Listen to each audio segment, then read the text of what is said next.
Good day. I'm going here to see how the garden is. Yeah, these are the carrots that I have pending for seeds.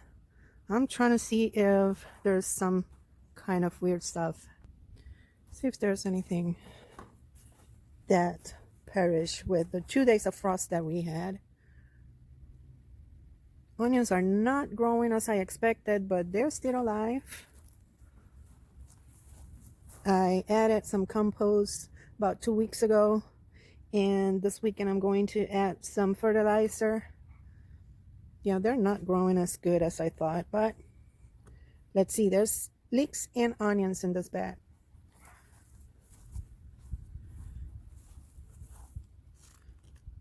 We have some damage to the Swiss chard. Yep, I put some of this is another experiment. I put some of the raspberry cuttings in here to see if they root. They have no hormone powder or anything. I just stick them there in, cold and everything. Yep.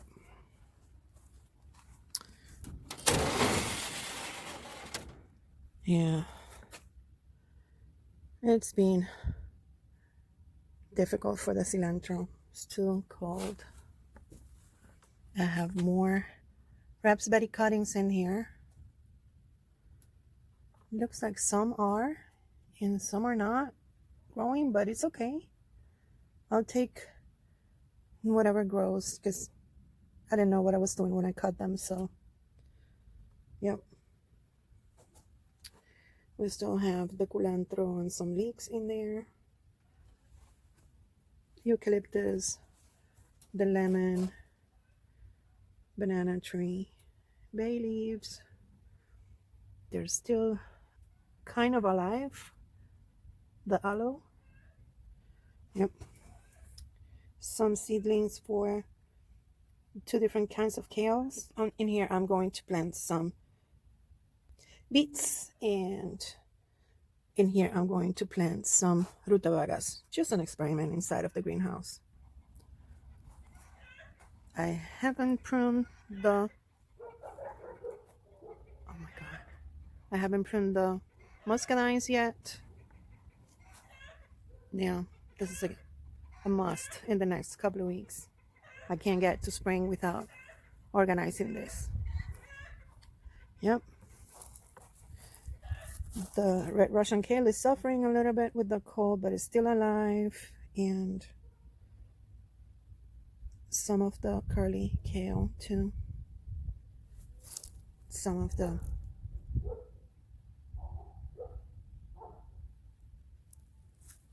look. Some of it is dying, some of it is still alive. That's pink celery from last year, so I'm not expecting it to survive. I'm just cutting it and using it. The oregano is kind of alive. The little kale that I transplanted to this bed is doing good. It's not bad at all with those 2 days of frost and really cold temperatures. It was like in the 25 this morning and yesterday morning. Let's see what we have in here. Yeah, some damage. I think I have to pick them up. Some that are still growing. Side shoots from, I'm gonna harvest them today. Side shoots from the broccolis that were so good.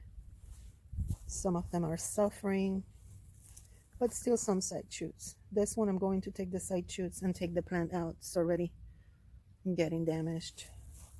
Yeah, it's time to get all this out. It looks like I'm gonna have another cauliflower in here, but let's see if that happens or not. Those are the purple sprouting broccoli, which is an experiment this year. There's no indication of them to be flowering, but they're supposed to flower in the spring, so I'll be waiting for it to happen.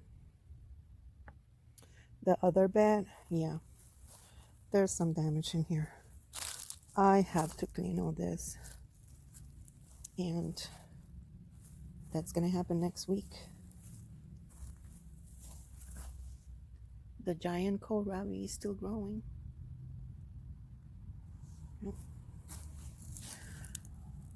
I think I should do something with the small cabbages. Yeah.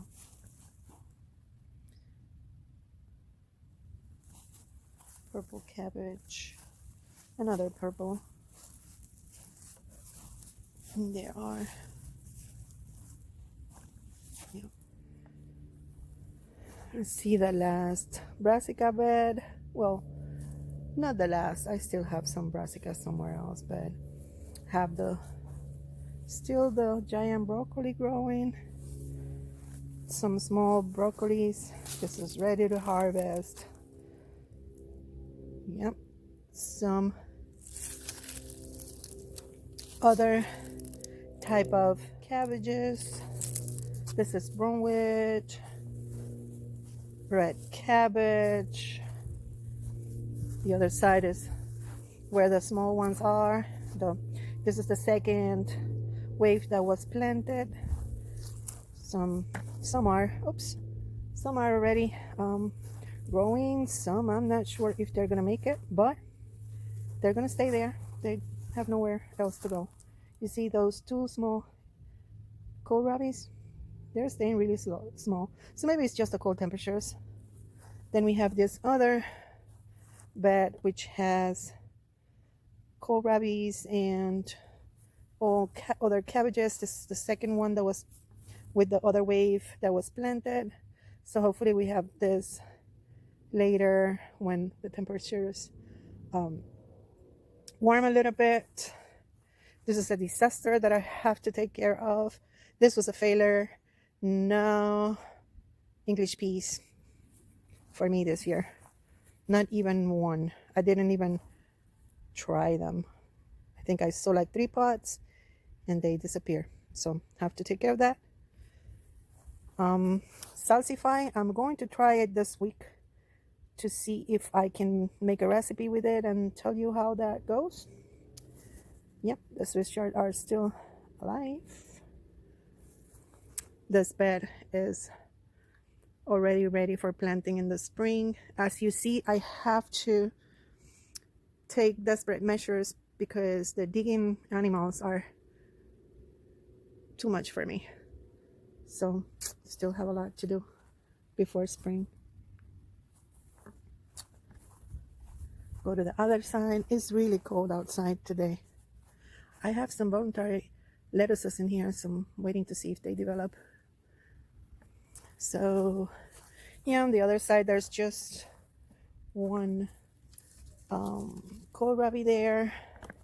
This is just covering the soil so the digger don't dig. You see that they come and dig wherever they want. Forget my calendula bed. It's still alive. It's not flowering because it's too cold, but I expect it to survive. And then the lilies that are coming back, I need to know if I'm going to be able to transplant them because they're so beautiful. They're white. Yeah. Then we have the raspberry and blackberry bed that I cut or prune a couple weeks ago, I think. Yeah, I don't even know if I posted that video, but I pruned it 2 weeks ago. Then we have the compost, some crazy compost at the end. Then we have the leek bed. These are mostly leeks. I've had to replant them 3 times due to the diggers. Then one of the herb beds, which I think mostly it has the rosemary, but other than that just lavender and weeds. And this is the medicinal bed. Mostly everything died, but we still have some medicinal herbs in here.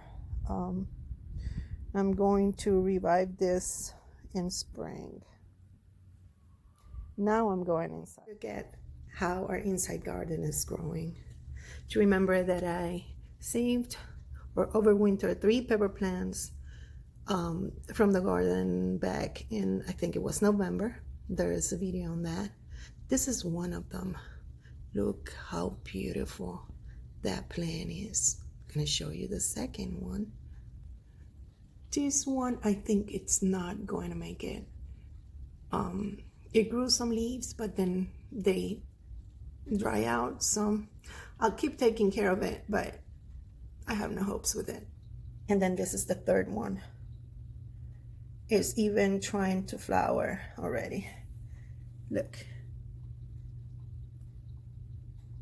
Yeah. I think this is going to make it. Who knows? Still 2 months from being able to plant outside, but high hopes. We still have the aloe. It's doing great.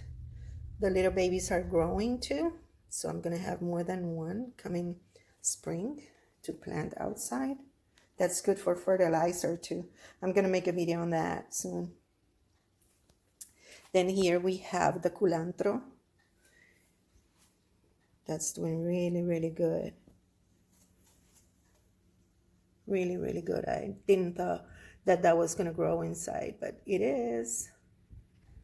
We still have the guavas. We have 4 of them. That's one. That's the second one. It's pink guava, actually. There are 2 more over there. And there is the Cuban oregano.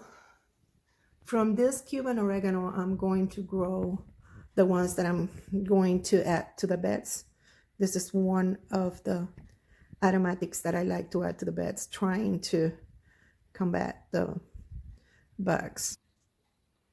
These are the tomatoes that I finished finally to upput them.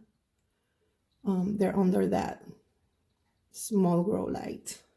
They're always going to try to look for the sun because that's not enough, but I'm trying to get some more grow lights soon. Let's see. Then we have the brassicas and the Chinese cabbage. A little bit in the middle, there are the beets that I'm going to transplant outside soon, actually in the greenhouse.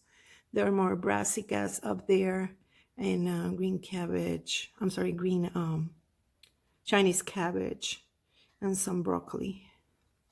These are the experiment with the jicama and the passion fruit. Still nothing showing up yet. It's been less than a week, so I'm not thinking that that's going to happen yet. Then there are more tomatoes down here and rutabagas and more brassicas in there. If you see, they're trying to look for the lights because there's no enough lights in here. I don't have enough lights, but I'm gonna try to get some soon, even if it's not like expensive grow lights. The same that I have, that is like a utility light with a grow light. That has been working for me for a while. The plants are not the most beautiful, but they give me a lot of fruit, so I think it works. In front of the pepper plant that is overwintering in my dining room, I'll tell you. Till next time. Bye.